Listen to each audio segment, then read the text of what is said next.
ፖለቲከኞችን መጥራት፣ ሳይንቲስቶችን መጥራት፣ መምህራንን መጥራት፣ የሕክምና ባለሙያዎችን መጥራት፣ ይሄንን ስብስብ ይዞ ሀገርን መጣ። ለሌላው የተፈቀደ ለምዶ የማይፈቀደው ለኛ እንችላለን። ይሄን አስቡበት ሁላችሁም። በተለይ ወጣቶች አይቲ ላይ የምትሰሩ ታዳጊዎች ዘመኑን መምሰል አለብን። ዘመኑን መሆን አለብን። ለራስ ጥቅም ማሰብ፣ ለራስ ደሞዝ ማሰብ፣ ስለ ሆድ ማሰብ ሳይሆን በተለይ ኦርቶዶክሳዊ የሆናችሁ አማራውን፣ ኦሮሞውን፣ ጉራጌውን፣ ወላይታውን የሚደርስልህ የለም። አገርንም አንተንም ቤተክርስቲያንን ማዳን የምትችለው እውቀትህንና ገንዘብህን መስዋዕት በማቅረብ ነው። ምጽዋት በማቅረብ ነው። ያን በማድረግ ነው። እንሰባሰባለን ያለ ጥቅም ያለ ገንዘብ። በዚህ ሚዲያ በለጽጋለሁ፣ በዚህ ሚዲያ ሀብታም ሆናለሁ፣ በዚህ ሚዲያ እንደዚህ ሆናለሁ ሳይሆን ይሄን ሚዲያ ተጠቅመን ሀገራችንንም ወገናችንንም ቤተክርስቲያናችንንም የተለየ ቦታ እናደርሳለን የምንል ሰዎች የምንሰባሰብበት ነው ማለት ነው። ለሌሎቹ የተፈቀደው ለአንተ ለምንድነው የማይፈቀደው? አሁን እኛ ከሌሎቹ ጋር መነጻጸር አንችልም። ለምሳሌ የፕሮቴስታንት ፓስተሮች ከእነሱ ጋር መወዳደር አንችልም። እነሱ ይኸው መለኮታዊ ጉብኝቱን ላይ ይጎበኛሉ። የፕሬዚደንት ትራምፕ የንስሐ አባት፣ የሴናተሮቹ፣ የአሜሪካን የነጩ ቤተ መንግስትን ሰዎች ንስሐ አባት መለኮትን ተክተው መጥተው ይጎበኟቸዋል። ዩኤስኤድ አላቸው፣ ገንዘብ አላቸው። በግልጽ ስንነጋገር ማለት ነው። 30 ቲቪ ቻናል አላቸው ፓስተሮቹ፣ 30 ቲቪ ቻናል አላቸው። ይህንን የጋሞ ገበሬ ገንዘብ አዋጥቶ አይደለም፣ ወይም ደግሞ የደቡብ ምስኪኖች አዋጥቶ አይደለም፣ የኦሮሚያ ምስኪኖች ገንዘብ አዋጥቶ አይደለም። ፈንዱ ከሌላ ቦታ ስለሆነ ነው። ፈንዱ ከሌላ ቦታ ስለሚመጣ ነው። በዶላር በፓውንድ በዩሮ የሚመጣ ገንዘብ ኢትዮጵያ ሲመጣ ደግሞ $1 40 ምናምን ብር ነው። ስለዚህ ምንም አይቸገሩም። ለእነሱ በጣም ጥቂት ነገር ነው። ኦርቶዶክሳዊው የሚረዳው ሀገር የለም። ከሰማይ ከእግዚአብሔር በቀር በምድር ከልጆቹ በቀር የሚረዳው የለም። ቦሌ መድኃኔዓለምን ስናሰራ፣ አዲሱ ሚካኤልን ስናሰራ፣ ብርቅና ድንቅ አብያተ ክርስቲያናትን ኦርቶዶክሳውያን ስናሰራ ገንዘብ ከአውሮፓ ከምዕራባውያን የደረሰን የለም፣ የሚሰጠንም የለም።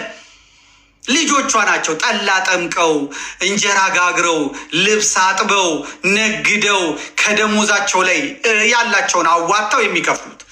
ያን ሁላ የምታዩትን አስደናቂ ቤተ መቅደስ እነዛን ውብ አብያተ ክርስቲያናት ያነጹት የኢትዮጵያ ኦርቶዶክስ ተዋሕዶ ቤተክርስቲያን ልጆች ናቸው።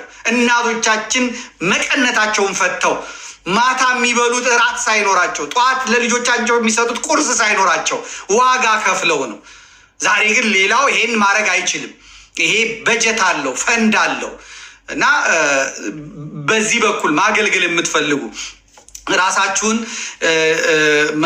እውቀታችሁን ችሎታችሁን ማድረግ የምትፈልጉ ልጆች ይህን ቴሌግራም ይህን ቲክቶክ የምታዩ ራሱን የቻለ ቡድን እናቋቁማለን። መምጣት የአይቲ ግሩፑ የሚገርሙ ልጆች ናቸው የተቋቋሙበት።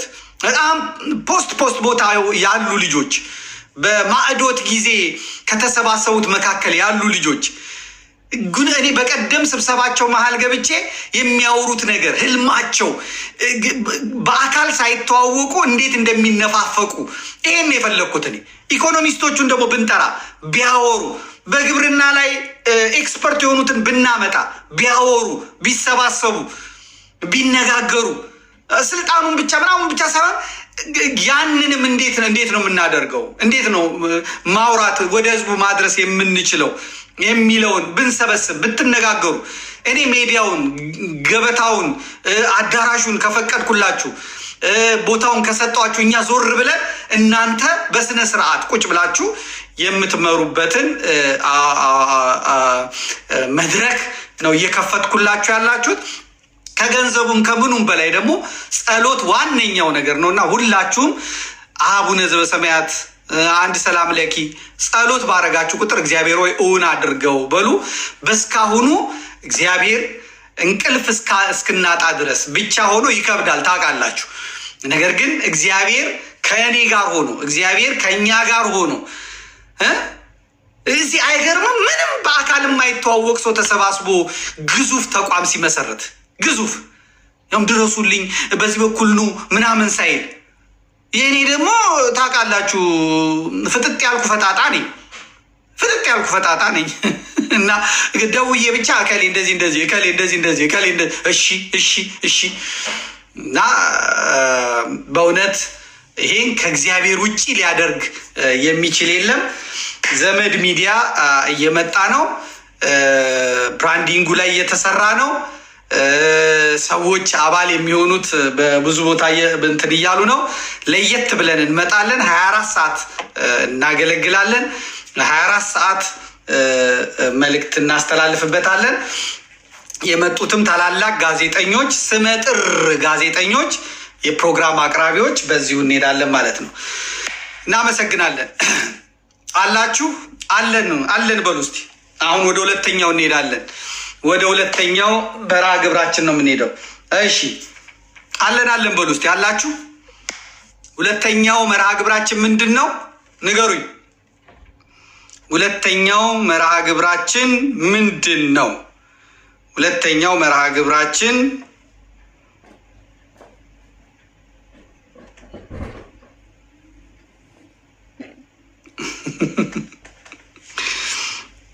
ኦኬ፣ እየመጡ ነው፣ እየጠየቁ ነው። ዘመዴ ፕሮግራም እንድንሰራ ፍቀድልን ብለዋል። እንዴ በደንብ እንነጋገራለን፣ እንፈቅዳለን። ችግር የለውም። እናንተ ብቻ ተዘጋጁ። ጸሎት አድርጉ። ቀልድ አይደለም፣ ጸሎት አድርጉ። ከዛ በኋላ እንትን እንላለን። በዚህ በሚዲያው በኩል ምናልባት እንግዲህ እስካሁን በስልክ ነበር የምጠቀመው። ስልኩን ደግሞ ደሩ ዛረሩ የሚባል ወንድም ነው የገዛልኝ። ሳምሰንግ ኤስ8 ነው ኤስ ምናምን የሚባል እንግዲህ 5 ዓመት ወይ 4 ዓመት አለፈው። ይሄ መረጃ ቲቪን የምጠቀምበት በስልክ ነበረ። አሁን ግን የግድ መቀየር አለበት ብለዋል እና የሚቀየረው ምንድን ነው ወይስ ምንድን ነው የሚለውን ነገር እንነጋገርና አመጣና እዚህ ጋር ያው እንደተለመደው እላለሁ እና እንደዚህ ራሴን አከካ አረጋለሁ። ከዛ እዚህ ጋር ያላችሁ ሰዎች ደግሞ ዘመዴ ትላላችሁ። ከዛ በዛ ያልቃል ማለት ነው። ምንም ሁሉ ነገር ግልጥ ነው። እዚህ ካርድ እንኳን እንትን ስል እዚህ ካርድ ሙሉ ጀርመኖች ካርድ ሙሉ ስል የላይካ ካርድ ፎቶ እያነሱ ይልኩልኛል። ያ ፎቶ ያነሱትን እኔ ይዛለሁ። ከዛ በኋላ ሀሎ እላለሁ፣ ደውላለሁ። ምልክት ሲያደርጉልኝ መልሼ ደውላለሁ። ልክ በቃ የነዳጅ ጉድጓድ እንዳለው እንደ ዲታ ልጅ በቃ ሀሎ ምናምን እላለሁ። ካርዱ ሲያልቅ እዛው አለ ሞላለሁ። ምን እላለሁ? በግልጽ ነው ይሄ ምንም ቀላል። ወደ 7 ልጆች አሉ፣ 7-8 ልጆች ጀርመን ውስጥ አሉ። በወር የ50 የ100 የ30 ይልካሉ። እኔ ምን አለፋችሁ ወደ ሀገር ቤት መደወል ያው ሰዓት ላይ መቆም ነው። እኔ ግን ምንም ተንደላቅቄ አንዳንድ ጊዜ እንደውም ስብሰባ ሁላ እንትን ይላሉ። እንደዚህ ወር ምናምን ምን ቸገረኝ፣ ልክ ሲያልቅ እሞላለሁ። ምክንያቱም እዚህ የጀርባ አጥንት ስላለ ማለት ነው። እና አሁንም እኔ የሚያስፈልገኝን እናገራለሁ። እንግዲህ ይህንን የራስጌ መብራትን ልንቀይር እንችላለን። አያችሁ፣ ይሄ አሁን $20 €20 የተገዛ ነው። 4 ዓመት አገለገለ በራስጌ መብራት። እግዚአብሔር ያሳያችሁ።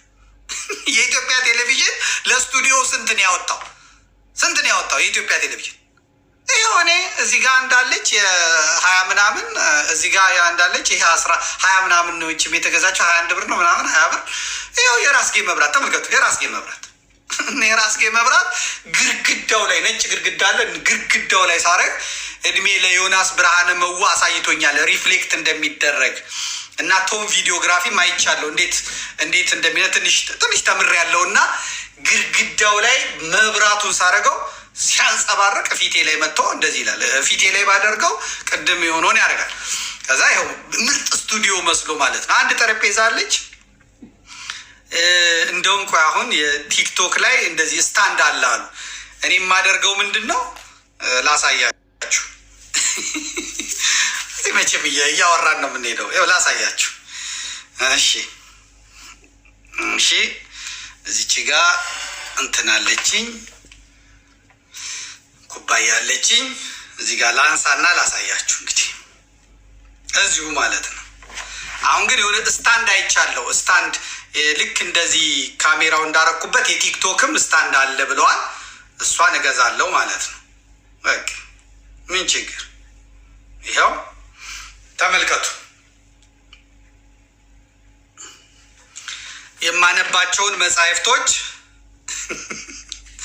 የማነባቸውን መጽሐፍቶች ደርድሬ ነው። ተመልከቱ። እዚህ የቴሌቪዥኑ ነበረ፣ እዚች ጋር የእንጨት እንትን አለችኝ።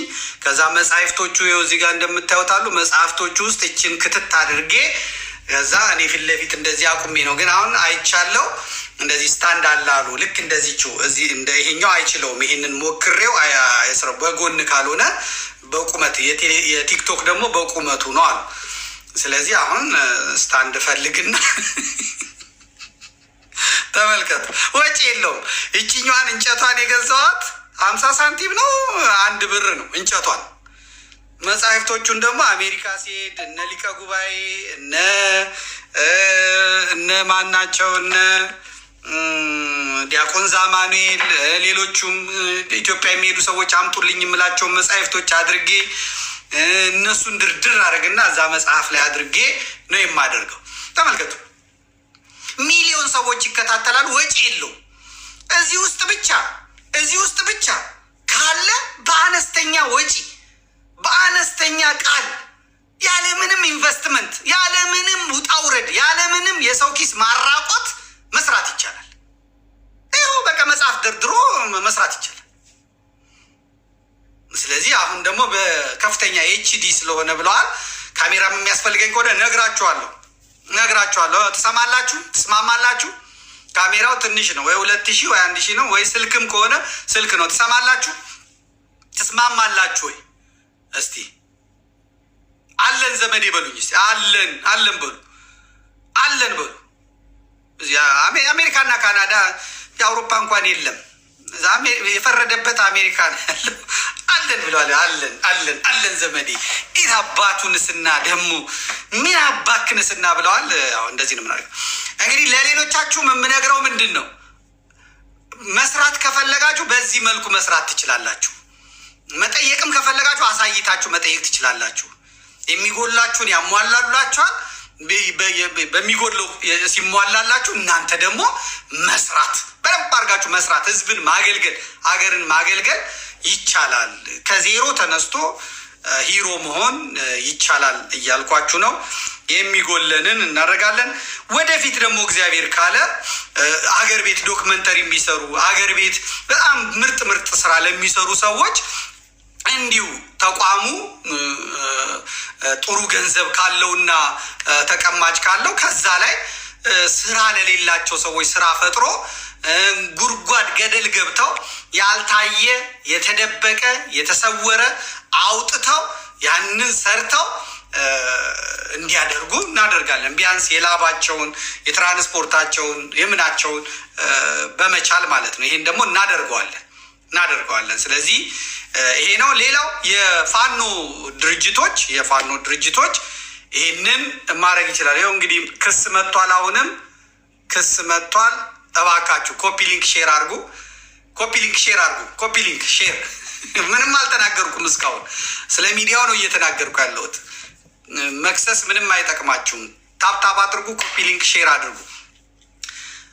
እንደው መናገርም እያቃተ መጣው። ምን እኔ ስመጣ ዋይ እየየው ይበዛል። ስለዚህ የሚዲያ ያጡ የፋኖ አደረጃጀቶች አሉ። የሚዲያዎቹ በሙሉ ወገንተኝነት በአዴንነት ያጠቃቸው ድጋሚ የሚወጡ ናቸው፣ ለመዋጥ የሚፈልጉ ናቸው እና አሜሪካ ወይ አውሮፓ ወይ ካናዳ ተቀምጠው መጠቅለል የሚፈልጉ ናቸው። ስለዚህ መልእክትም ሲያስተላልፉ እነሱ በሚፈልጉት መልኩ እንዲያስተላልፉላቸው ነው የሚፈልጉት። ይህን ሰንሰለት እበጥሰዋለሁ፣ ይህን ሰንሰለት እሰብረዋለሁ። ራሳቸው የፋኖ አደረጃጀቶቹ ተጠያቂነትን ግልጽ ባደረገ መልኩ የአየር ሰዓት ወስደው በኃላፊነት ሰው ተመድቦላቸው ዜናዎቹም ውሸት ያልሆኑ ውሸት ከሆኖ ከተገኘ ይመቱበታል፣ ራሳቸው ይቀጠቀጡበታል። ለህዝብ፣ ለሀገር፣ ለወገናቸው የሚጠቅመውን ነገር እንዲያደርጉ የዘመድ ሚዲያ ይሰጣቸዋል። አያስገድዳቸውም፣ አይቆልፋቸውም። ሌላ ፍላጎት የለውም። ይሄንን እናደርጋለን። ባዮግራፊ እንሰራለን። የእያንዳንዱን ባዮግራፊ ደካማ ጎኑን፣ ጠንካራ ጎኑን፣ የመሪነት ችሎታውን፣ የሰራውን ፋውል ምናምን የእያንዳንዱን የፋኖ አደረጃጀት መሪዎችን ይህንን እኔ ሰርቼ ጨርሻለሁ። ያንን በሚዲያውን ማምጣት ይቻላል። በቴሌግራምም በቅርቡ ላመጣ። ከገሌ የሚባል የለም። ምንድነው ፍላጎቱ፣ የት ነበረ፣ ምንድነው የሚያደርገው ምናምን የሚለውን በሙሉ ሰሞኑን የት ነበሩ የፋኖ መሪዎች፣ ሰሞኑን የት ነበሩ፣ ከማን ጋር ነበሩ፣ ምን ሲያደርጉ ነበር፣ ምን የትም ቦታ ማምለጥ የማይችሉትን ያንን በግልጽ አምጥተን እያስተቸን እንሄዳለን። ዘራፊ፣ ሌባ፣ ቀማኛ፣ ወንበዴ፣ ነፍሰ ገዳይ ወደፊት መምጣት አይችልም። በምንም መልኩ ወደፊት መምጣት አይችልም። ያም በመረጃ እንሄዳለን። እኔም ምሽጌን ጮቄ ተራራ ላይ ጎጃም ላይ አድርጌያለሁ። ከጎጃም አልወጣም፣ ከጮቄ አልወርድም ብያለሁ። ያው ሰሞኑን አይታችኋል። የተዘረፉ ብሮች እየተመለሱ ነው። ግን ሌላ ደግሞ ሲስተም ተሰርቶበት መከላከያ የዘረፈውን አስመለሱ የምትል ነገር ደግሞ ጨምረውባታል። ሌቦ ውሸት ነው። 4 ሚሊዮን ብር ነው የዘረፈው። ከ4 ሚሊዮን ውለድ ሲባል 1 ሚሊዮን ብር አምጥቷል። የመከላከያ ነው ከተባለ መከላከያ 30 ሚሊዮን ብር አግኝተናል፣ 30 ሚሊዮን ብር ተቀብለነዋል የተባለው 30 ሚሊዮን ብሩ የት ሄደ? ይሄ አስረስ ማዕሬ የሚጠየቁበት ጉዳይ ነው። ይሄ ብቻ ሳይሆን የኦፓል ንግዱ ደቡብ ወሎ የተቀመጡት የኦፓል ነጋዴዎች የሚያደርጉትንም እሱን ይኸው በደንብ እናወጣዋለን። የዘመድ ሚዲያ ይሄንን የምርመራ እውቀት፣ የምርመራ ችሎታ ያላቸውን እናመጣበታለን። በድምፅም በምስልም የሚታዩ ሰዎችን እናመጣለን ማለት ነው። ምን የባሰ ጨካኝ፣ የባሰ አረመኔ ወደ ህዝብ አናመጣም። ፋኖም ሆነ አደረጃጀቱ አሁኑኑ ይተቻል፣ አሁኑኑ ይገመገማል፣ አሁኑኑ ወደ እንትን ይሄዳል ማለት ነው። የመሪነት በስም ብቻ መምራትም አይቻልም። በስም ብቻ መምራት አይቻልም። ስም ምግብ አይሆንም። ስም ነፃነት አይሆንም። ስለዚህ የተደበቁ ወደኋላ ያሉ ልጆች ወደፊት እንዲመጡ ተደርጎ የሚካሄድበት መንገድ ይመጣል። ይሄ ምንም ችግር የለው። ጣልቃ ገብቶ እንደዚህ ለምን ትላለህ፣ እንደዚህ ለምን ታደርጋላችሁ የሚለን ሰው የለም። ንጥርት ጥርት ያለ አካል ነው ወደፊት የሚመጣው ማለት ነው። ወደፊት የሚመጣው ይሄ ዘመድ ሚዲያ በዚህ በኩል በደንብ አድርጎ ይሰራል። ቃል ለሰማይ ቃል ለምድር ይህንን እናደርጋለን። እናንተም አብዝታችሁ ጸልዩ። በእያንዳንዱ የፋኖ አደረጃጀት መሪዎች የባንክ አካውንት ውስጥ ምን እንዳለ ያንን አውጥተው ለፋኖ አገልግሎት የማያውሉት ከሆነ የገንዘብ ትራንዛክሽኑ በማን በኩል እንደሚሄድ ያ ገንዘብ የት እንደተቀመጠ ምን እንዳለ ይህንንም ለህዝብ ይፋ ማድረግ የግድ ይሆናል ማለት ነው። እከሌ ይጠቆራል፣ እከሌ ይነካል፣ እከሌ ባለሀብት፣ እከሌ ነጋዴ፣ እከሌ ማነት የሚባል ነገር የለም።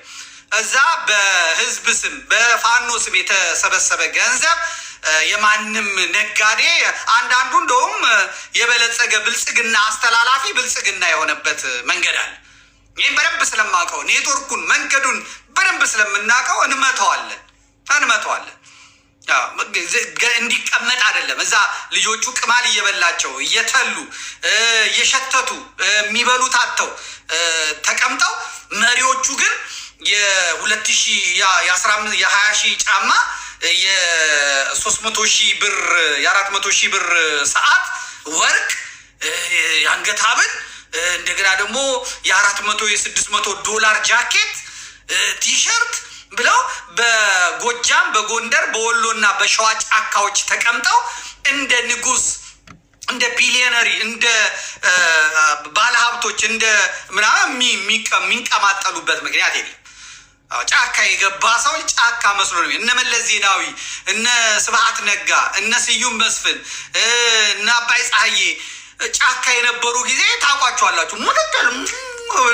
ሙግግ ብለው ነው የሚኖሩት። አሁን ጫካ ገባው የሚለው ሰው አረቄውን እየለጋ ካቲካላውን እየለጋ ወይን እየጠጣ የገበሬ ከብት እየጨረሰ ቁርጥና ምና አርብሮ የማይጾሙ አንገታቸው ላይ መስቀል አስቀምጠው የሚሄዱትን እነዚህን እገሌ ከገሌ የለም። ይህንን ስራ ፈት እንደ ስራ እንትን ብሎ የገባውን ይህንን እነግራ ኔትወርኩንም በጣጥሷለን። የገባ ገንዘብ ወደ አገር ቤት የሚገባ ገንዘብ እዛም የሚዋጣ ገንዘብ ይዘው ካቻማሊ የሚገዙበት፣ ሲኖትራክ የሚገዙበት፣ ባህር ዳር፣ ጎንደር፣ ደብረ ታቦር፣ ደብረ ማርቆስ፣ ወልዲያ፣ ደብረ ብርሃን፣ ደሴ ቤት የሚሰሩበት ከዛም አልፎ ደግሞ ሚስቶቻቸውን የወንድም የእህት ልጆቻቸውን አስይዘው ኡጋንዳ የሚልኩበት ከዛ አልፎ ወደ ሀገር ቤት የተላከ ብር ለፋኖ ተብሎ ወደ አሜሪካና ወደ ካናዳ ለአክቲቪስቶቻቸው ቀለብ ደሞዝ የሚከፍሉበት መንገድ መቆም አለበት። ይሄ በሚዲያ ጋጋታ የሚሆን ነገር የለም። ለብዙሃኑ ፋኖች እንቆማለን። ይሄ ለጥቂቱ ጋንግስተር ደግሞ የእግር እሳት እንሆነዋለን ማለት ነው። የእግር እሳት አለቃቸውም። የወርቅ ነጋዴዎቹን፣ የኦፓል ነጋዴዎቹን፣ የሰሊጥ ነጋዴዎቹን አሁን ቱጃር የሆኑ ዋርሎርድ ሆነው የጦርነቱ እንደውም እንዳያሸንፍ የሚያደርጉ ከመከላከያ ጄኔራሎች ከመከላከያ ባለስልጣናት ጋር ተመሳጥረው ቢዝነስ የጀመሩ የፋኖ አመራርና የፋኖ ኃላፊዎችን እነዚህን መታገስ አያስፈልግም። በፍጹም መታገስ አያስፈልግም። እነዚህን መጣባቸዋለሁ፣ በሰፊው መጣባቸዋለሁ፣ በመረጃና በማስረጃ መጣባቸዋለሁ። የሚደበቁበት ጉድጓድ እስኪያጡ ድረስ እመጣባቸዋለሁ። ምንም ይሄ ቀላል ነገር ነው ማለት ነው። ስለዚህ የዘመድ ሚዲያ እንዲመጣ ሁላችሁም ጸሎት አድርጉ። አንዴ ጻፉልኝ እስቲ፣ ዘመድ ሚዲያ እየመጣ ነው ብላችሁ ጻፉልኝ። አንድ 10 ሰው ካነበብኩ እመጣለሁ። ዘመድ ሚዲያ እየመጣ ነው በሉ እስቲ። ማን ነው መጀመሪያ የሚለው? ዘመድ ሚዲያ እየመጣ ነው።